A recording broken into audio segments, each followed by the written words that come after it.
Thanks for joining us for CBN's On the Home Front, where we highlight what the men and women of America's military do to defend our country.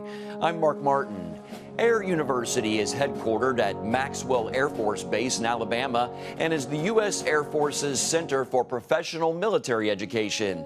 The Air Force says it's a key component of the Air Education and Training Command. Now they're using mixed reality to enhance student communication opportunities.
Coming up, how CBN is stepping in to help a military family in need.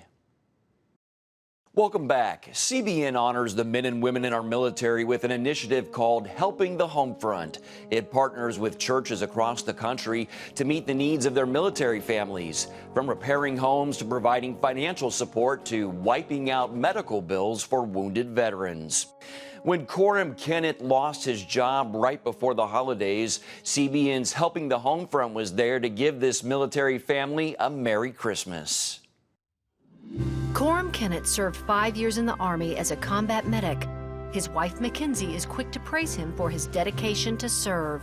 He has a very big heart, and when it comes to helping people and his patriotism, I'm always so proud to be his wife. Coram speaks just as highly of Mackenzie for taking care of their toddler Hunter and newborn baby Mason. I admire her. She's strong and I'm strong, but we're stronger together. Their strength was tested when, just before the holidays, Coram was denied re-enlistment due to troop downsizing. I worry a lot. It's my job to take care of my family. I feel like I'm not doing my job. That hits me pretty hard. Coram and Mackenzie decided to use their final Army transfer from Fort Campbell, Kentucky, to go back home to Wisconsin. There, Coram could find a new job, but the couple was already behind on bills and rent and couldn't afford a deposit on a new place in Wisconsin. It's very scary going into the holidays, not knowing where we're going to be. We've decided that we're not going to buy gifts for each other this year. The couple relied on their faith in God that things would work out. They continued to pray every day. We both feel so much better after we've prayed, after we feel like the Lord has listened to us and God's gonna handle it. I want her to feel peace of mind, and I want us both to feel peace of mind within the marriage and with God. The Kennetts got a huge dose of Christmas cheer when their small group leader, Brian Flannery with Reboot Ministry, invited them over to tell them that CBN's Helping the Homefront was paying off the back rent due, paying an additional 2 months' rent to get them through the holidays, and paying the rental deposit on a new home in Wisconsin. Wow. What are you feeling like hearing that? Relief. Relief. Wow. I don't even know what to say. We're also going to sit down today, and all the back bills that there are, we're going to take care of those too. Wow. God is good. All the time. All the time. There's more.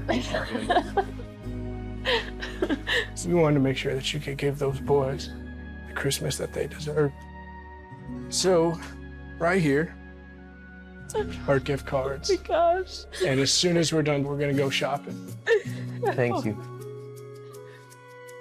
I can't even process that we're gonna be okay. The Kennetts sat down with Brian and mapped out a plan to pay all the delinquent bills. Then they were off on a shopping spree to buy everything the family needed, including presents for the children. We couldn't be more grateful for the blessings that y'all are giving us, and knowing that we're gonna give our boys, a wonderful Christmas this year. It's such a relief. Up next, we take a look back in history at World War I and how it affected America's military today. Thanks for staying with On the Home Front. During World War I, the U.S. Army did not get involved in combat until the German spring offensives in 1918. We're bringing you the third episode of a U.S. Army original 7-part series called The Great War.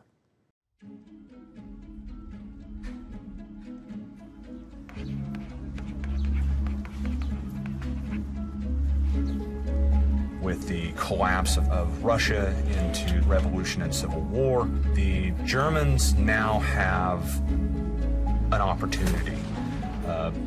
They can begin shifting forces from the Eastern Front to the West.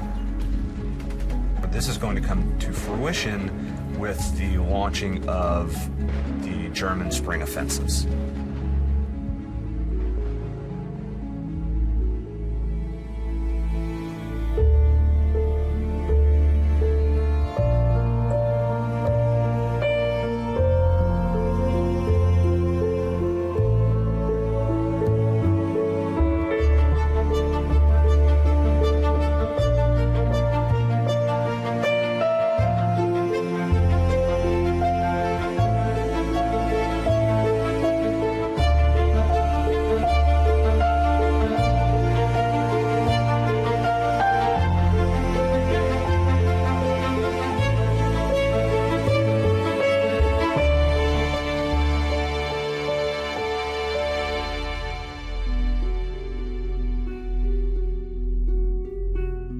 So the Germans are going to launch the offensive on 21 March 1918.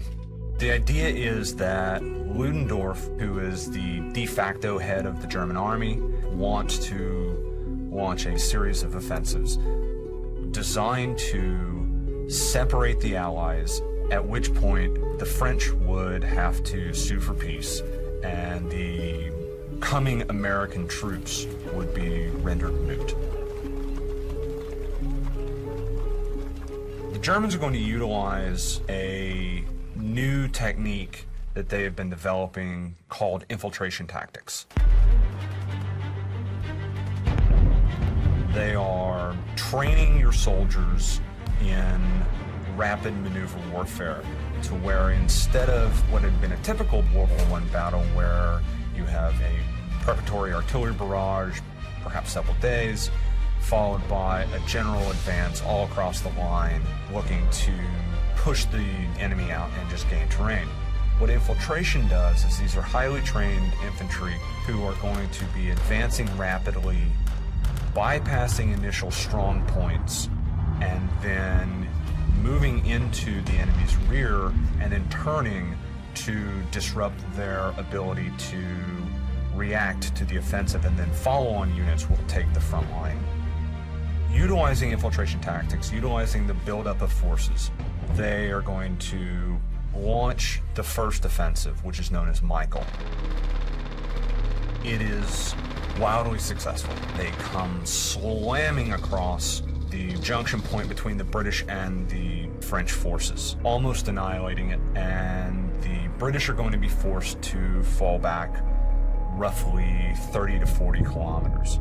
It's a tremendous success for the Germans. Ludendorff sees that he has achieved a significant thrust into the line, but the Germans suffer massive casualties in the attack. But he's battered the British and he thinks we just need to keep going. So in early April, he launches another assault in Flanders near Meuse. This is known as Georgette.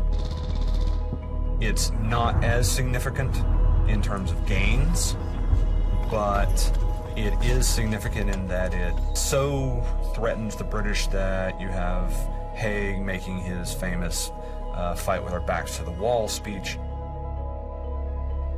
And they are going to launch the third attack, which is known as Blucher-York, or Blucher, along the Chemin des Dames in late May.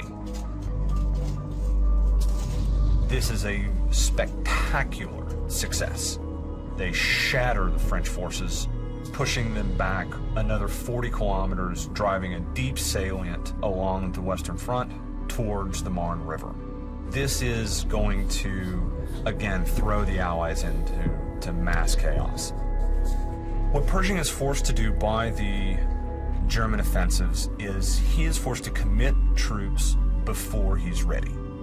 And more importantly, before the American forces are ready, the American soldiers are ready. They have not completed their training. One of the first things that the Allies do in response to the German offensive is to agree upon a unified chain of command. One of the major problems that had been afflicting the Allies had been a lack of unity of effort. So what they decide is that they need to designate a senior commander. It is going to be the French General Ferdinand Foch. Foch is the French Chief of Staff, a well-known, well-respected senior commander within the French Army, but Foch does not have command authority. The Allied commanders-in-chief, Sir Douglas Haig for the British Expeditionary Force, Henri-Philippe Pétain for the French Army, and John J. Pershing for the Americans. He's given authority to coordinate, but not command. He can insist, but he can't directly order, because they maintain the right of appeal to their governments.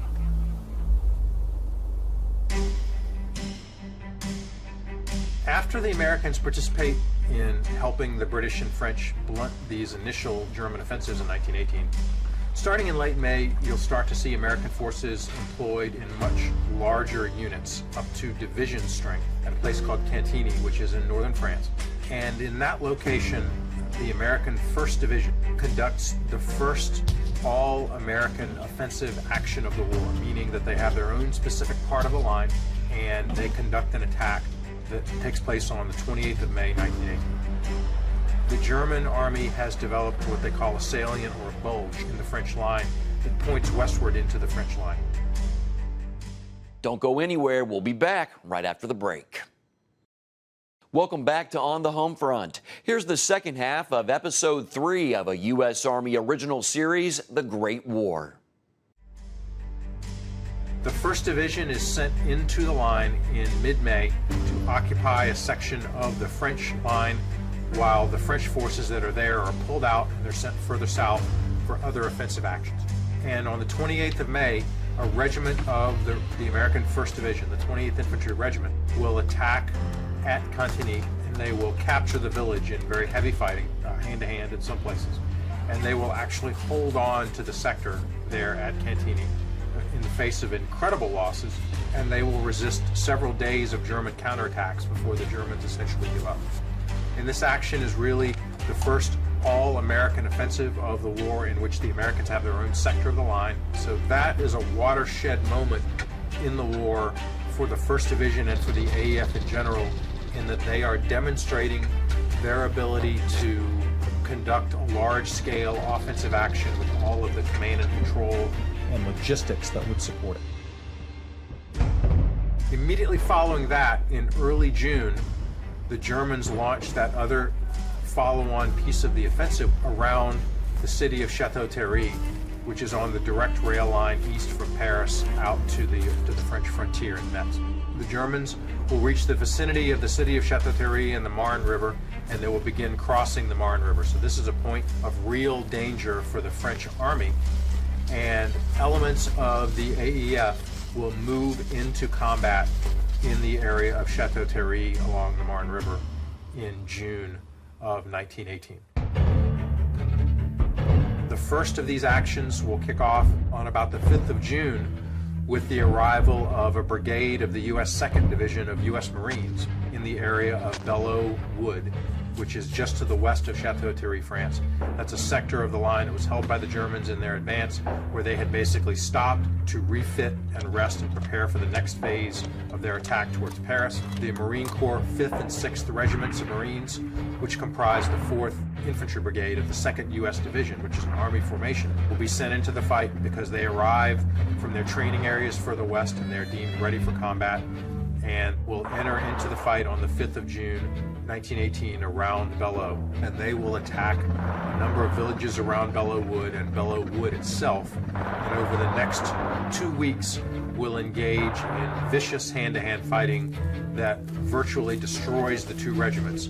But at the end of the fight, the Marines will hold Belleau Wood. A few days after the fighting begins, an element of the U.S. 3rd Infantry Division will move into line in the area of Château-Thierry to continue the defense of the Marne River line against the Germans. So at this point you have north of the Marne River, you have the German forces pushing south, and you have the French and the Americans patching together a defensive line around Château-Thierry and to its east along the Marne River.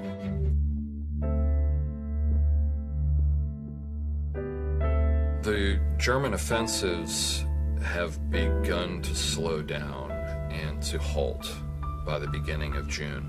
Exhaustion is a major reason for this.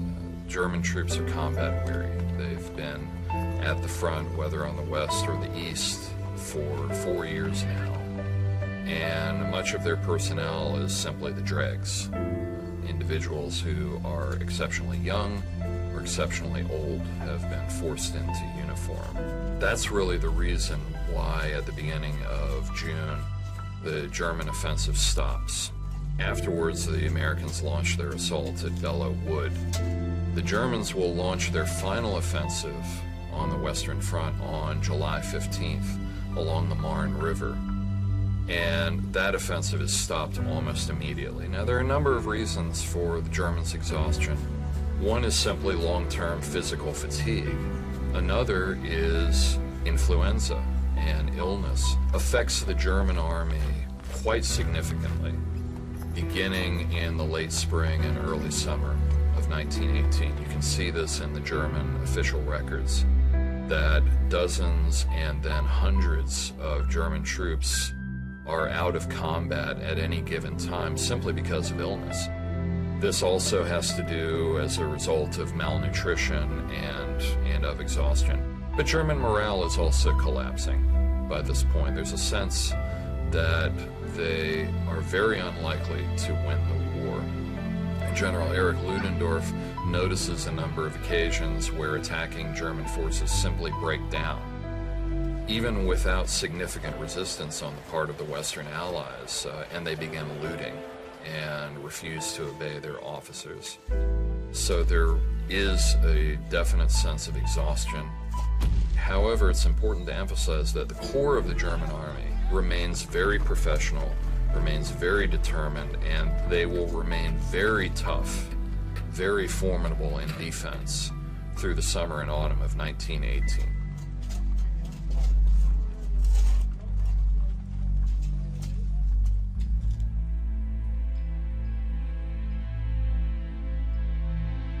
We're approaching a tipping point. For roughly 3 months, the Germans have the initiative. They are continuing to attack. They're battering the Allied line, but at the same time, they're also battering their own forces and decimating the German army on the Western Front. The moment is fast approaching where, unless they achieve victory, the German army will not be able to maintain this anymore. And with the continued arrival of the Americans, the Allies are only getting stronger.